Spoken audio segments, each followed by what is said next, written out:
Добрый день, уважаемый Александр Сергеевич, Евгений Геннадьевич, уважаемые руководители крупнейших компаний, не побоюсь сказать, что республики, Дальнего Востока, страны.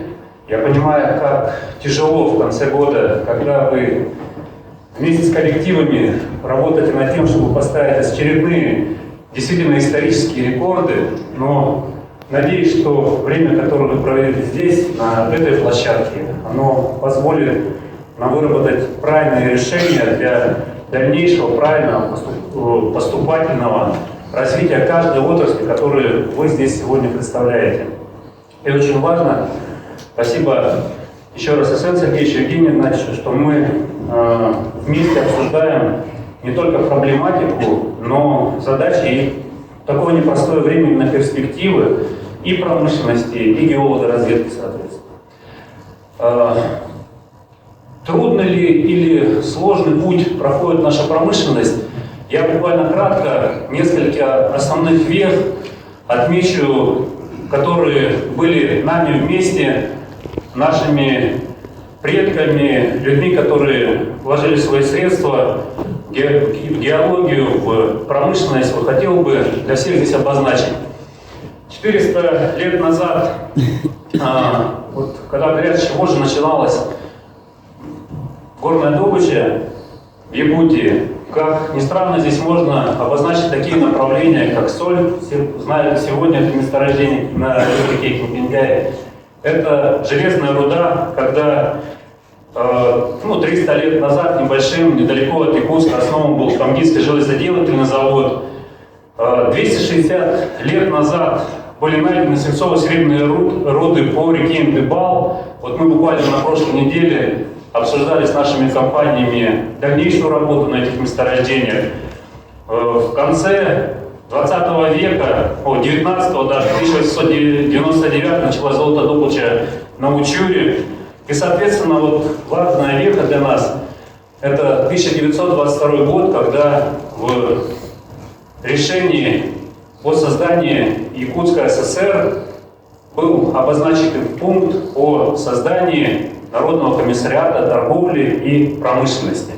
Поэтому немного славных вех, о которых хотелось бы обозначить за последние 100 лет. 1925 год. Якутская комплексная экспедиция Академии наук во главе с академиком Григорием и Обручевым.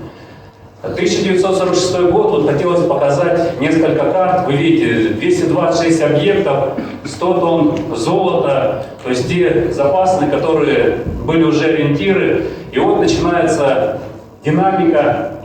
58 год, вы видите, кратно прирастаем по объектам. Появляется месторождение депутатское, где мы сегодня с Роснедро ведем работу дальнейшую по лицензированию, да, то есть идет серьезнейшее возрождение.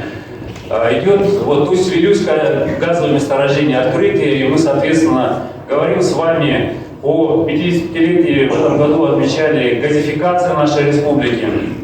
Далее, после 2012 год, и здесь у нас сидят люди, которые принимали участие в составлении этой карты, уже более 3000 объектов, 14 тысяч проявлений, Тамторское, Чииндинское месторождение.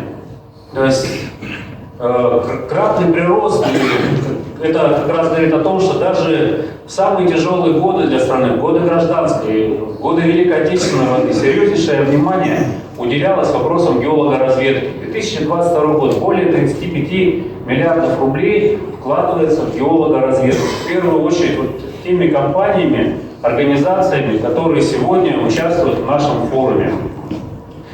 Немного исторических кадров, когда мы говорим о том, что ведь 100 лет назад, по сути, начинали с кустарного производства, а сегодня у нас, например, в золотодобыче работают такие передовые компании, как Полюсалдан, Селегдар, Полиметалл, Нордголд, Золото Легчана, Поиск Алдан, Поиск Золота.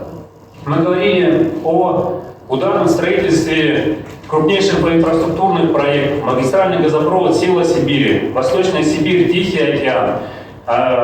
И сегодня взаимосвязь нашу с Азиатско-Тихоокеанским регионом укрепляют такие команды, как Сургутнефтегаз, Тасюряк нефтегазодобыча, Газпром добыча, Ноябрь, СРНГ, Транснефть Восток, Газпром Трансгаз Томск.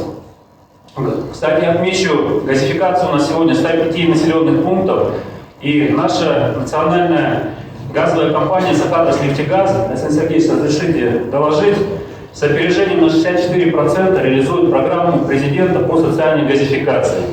При плане в 2041 газопровод построено 3354 газопровода ввода к домам наших жителей.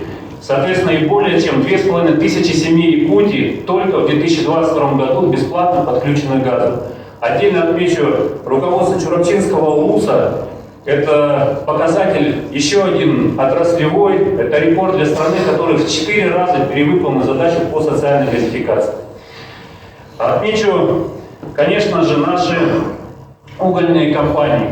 Ведь когда в 60-е, 70-е годы наши геологи открыли Южно-Якутский угольный бассейн с уникальными месторождениями коксующихся углей, Нерюгринская, Денисовская, Ильгинская, которые угли остаются востребованы и сегодня. И на этих месторождениях в Южной Якутии реализуются крупнейшие и, можно отметить, самые быстро растущие проекты. Ильгинский угольный комплекс, Денисовский, Нарвинский, Якут-уголь. Поэтому, конечно, хотелось бы обозначить и основных людей, которые внесли этот значимый вклад в развитие отрасли, и геологов, и промышленников.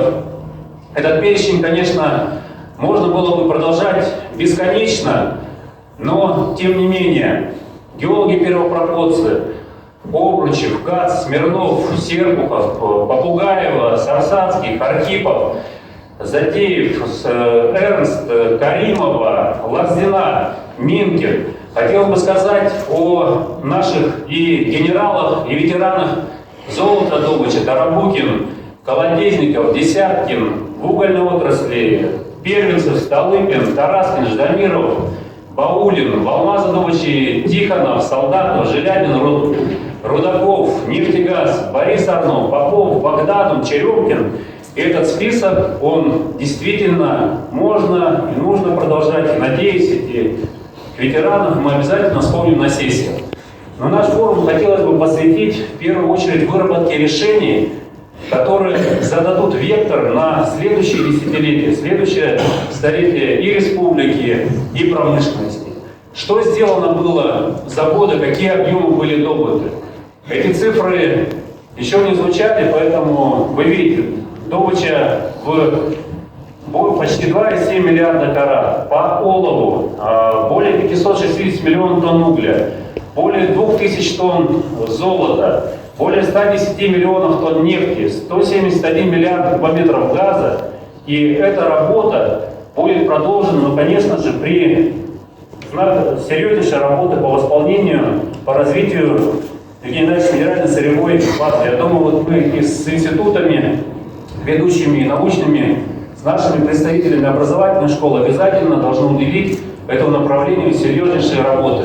Поэтому пожелаю, чтобы решения действительно были на перспективу, были значимы и востребованы и вами, руководителями крупнейших, еще раз отмечу, компаний нашей республики, Дальневосточного федерального округа и страны, и следующими поколениями. Спасибо.